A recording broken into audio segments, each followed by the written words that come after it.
Ladies and gentlemen, my name is Dietrich, and this is a 2024 Kia Niro LX Hybrid. And what we have here is a subcompact SUV, brand new in the model year of 2024, for just under $29,000 MSRP, that allegedly gets 53 miles per gallon in the city and 54 miles per gallon on the highway. And in this day and age, when everything has gotten more expensive, that is music to some people's ears, even though $29,000 is still a lot of money. Compared to a lot of new cars on the market right now, it just really isn't. And the fuel economy on this car is allegedly very impressive. So today I'm going to review it for you. We're going to have a look at the hybrid powertrain that gives that excellent fuel economy. We'll take a look at the styling. We'll measure out the cargo space. We'll look at the passenger room, and we will look at the interior convenience features and safety features that you get for just under 29 grand in 2024. And as always, if some of that sounds good and some of it doesn't, check the description below for timestamps. So we'll start by taking a look under the hood, and what we are looking at here is a 1.6 liter gasoline engine, no turbocharger, just a straight gas engine, with an electric motor and supplemental batteries for the hybrid system. This particular version of the Niro that I'm reviewing is not electric, it's not a plug-in hybrid, it's just a straight put gas in and drive it kind of a hybrid. The power rating on this engine is not overly impressive.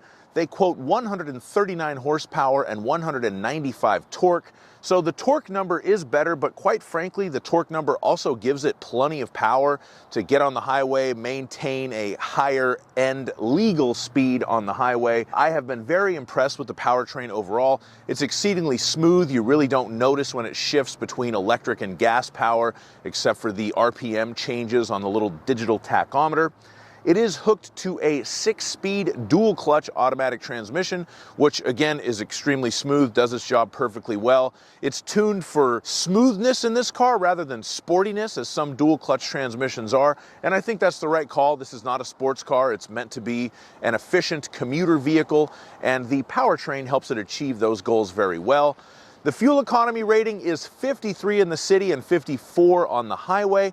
I did do a highway fuel economy test on it the other night, and it almost got there. It missed its target by just a little bit, but not enough for me to be really mad at it. Of course, Kia does have a history of kind of flubbing their EPA MPG numbers, but I think this one's close enough for government work. You won't be too disappointed. It's probably going to get around 50 miles per gallon for you.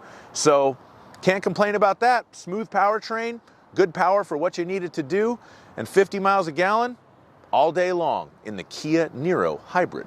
Now we'll move on to the styling of the new Kia Niro, and overall I think this is a good looking car with not a whole lot to help it stand out from the crowd, but there's a couple of things. This entry-level LX model rides on 16-inch alloy wheels, which are relatively small based on modern standards, but they do the job, and if you want to pay more money you can get bigger wheels on a higher trim level, so who cares about that? These are what Kia call the LED combination rear taillights. I do like those. They're a very prominent styling feature on the car from both the rear and the side view, and they do look pretty cool and do their job well. I think my favorite little styling touch, and maybe it's even more of a technology touch on this car, are the front LED running lights. So you have the cool looking LED lights in the front, even on the base model, but what I like about it the most is when you turn the blinker on, it's actually the exact same LED piece that blinks. That may sound like a small or inconsequential thing, but I test and drive a lot of cars, and with most cars they don't do it like that. My own 2023 Acura Integra A-Spec Tech has a separate LED blinker light from the running light. So technically this less expensive Kia has a more advanced LED running light than my own Acura. A little bit of a self-own there, but it is a feature that I really like and one of the more prominent styling features on an otherwise kind of bland but definitely inoffensive car. Okay, now we are going to measure out the cargo space, so let me open the rear hatchback, get out my laser tape measure and do just that. The length of the rear cargo area from the back of the cargo area to the bottom of the back seat with the seat up is 2 feet and 8 inches. The width of the rear cargo area at its widest point from there to there is 4 feet and 5 inches. The width at the narrower point in between the wheel wells 3 feet and 5 inches. The width of the cargo area with the back seat folded down is approximately 5 feet and 5 inches, and I say approximately because that is the measurement to the back of that front seat. But so that could change based on where you have the front seat. And you will notice we do have quite the hump here in the load floor with the back seat folded down. So that is something to take note of as well. The height of the cargo opening from there to the floor is 2 feet and 8 inches. And if you need to lift something into the cargo area of your Kia Niro, you'll need to lift it 2 feet and 6 inches off of the ground. And just for fun, we'll take a look under here. No spare tire, but we do have an air pump. We have a little fix-a-flat kit. We have a tow hook.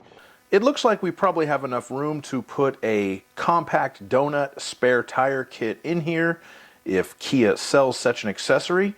So there you go. That is the cargo area in a Kia Niro Hybrid.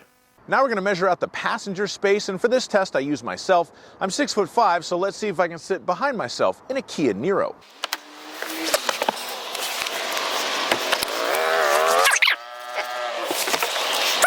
Okay, let's check this out. In the front, I have a seat. I have enough knee room. I have enough headroom. I am sitting up straight, but I do have enough room. So we're going to count that as a win. And if I hop in the back, check this out. Ba-bam! Ba-bam! Woo! Enough knee room, enough headroom. I fit. I didn't fit properly in a BMW X3, but I fit in a Kia Niro Hybrid. That's great. And so I don't have any air vents back here, but check this out. We do have USB ports to charge phones, but they are like mounted in the front seats, but clearly meant to be accessible for the backseat passengers. I have one on the passenger side seat and one on the driver's side seat. So that's a pretty nice touch. I like that. Now we're going to move on to the interior features, and I do have the window sticker for this car right here. The MSRP on this 2021 Niro LX is a legit $28,980. That includes the LX roof rails, the cargo mat, the carpeted floor mats, and the snow white pearl paint. There's a $395 upcharge for that color. So what we get for that price point on the interior, I do have an 8-inch touchscreen in here that gives me wireless Apple CarPlay and Android Auto. If you look at the gauge cluster where the speedometer and the tachometer is, it does look like you have a digital gauge cluster, and I guess technically it is digital, but it's really only that center 4.2-inch information display that you can change. When it comes to where it shows the miles per hour and the tachometer, that's kind of like one of those Tiger electronic video games. It's just like an LED light up in there. The only thing you can change is if you do put it into sport mode, then the gauges kind of turn from teal to a sort of burgundy color. But it does look very nice, and it does its job pretty well. We do have remote keyless entry, but what that means on this car is the buttons to lock and unlock the car. You do still have a standard switchblade style key, and you have to put it in the ignition and turn it to start the vehicle. One thing I really like about this car, it's a very well thought out touch. You have this panel below the 8-inch touchscreen and the air vents to change all of your heating, ventilation, and air conditioning, and you do get dual zone automatic climate control, which is a really cool thing to have on such an inexpensive vehicle. But if you push this little button with the fan and the arrow above it, you switch it to control the radio. So all the little graphics on there change, and the haptic touches will do different things. It doesn't control the HVAC anymore, it controls the radio, and that's a pretty cool thing. And we have some pretty good charging options as well. We have a standard USB-A port, we have a 12-volt standard power outlet, and of course a USB-C port for fast charging in our Kia Niro LX Hybrid. Now we'll move on to the safety features, and you do get a very good array of standard safety features in this car. We have the forward collision avoidance assist, and this will detect either pedestrians or stopped vehicles in the road in front of you. It'll beep at you first to tell you to hit the brakes if it thinks that you're going to hit something, and if you don't hit the brakes, it will apply the brakes for you. You have the blind spot collision warning, so we do have blind spot monitoring in this vehicle that will tell you when there's a car in your blind spot, and it'll beep at you if you put your blinkers blinker on and try to merge into somebody. That also gives you the rear cross traffic collision avoidance assist, so it will tell you if you're in reverse, if somebody is coming crossways in your path. You have the lane following assist, so if the car's camera can read the lane lines, it will help you assist the steering to keep you centered in your lane. Safe exit warning uses the blind spot collision warning system to prevent you from opening your door into oncoming traffic after you've parallel parked. And then you have the driver attention warning, so if the car thinks you're falling asleep, it will alert you. And we have high beam assist, so you don't drive around like a Honda Civic driver with your high beams on all night for no apparent reason. Thank you so much for watching my review of this Kia Niro LX Hybrid. I have been pretty impressed with this car. I think that it offers a lot for the money that you spend, and if you are looking for an affordable and very fuel-efficient, smaller vehicle, it's a great choice right now in the marketplace. I'll put a link to my POV test drive video in the description, and as always, please like my video and subscribe to my channel, and have a fantastic day. Bye-bye.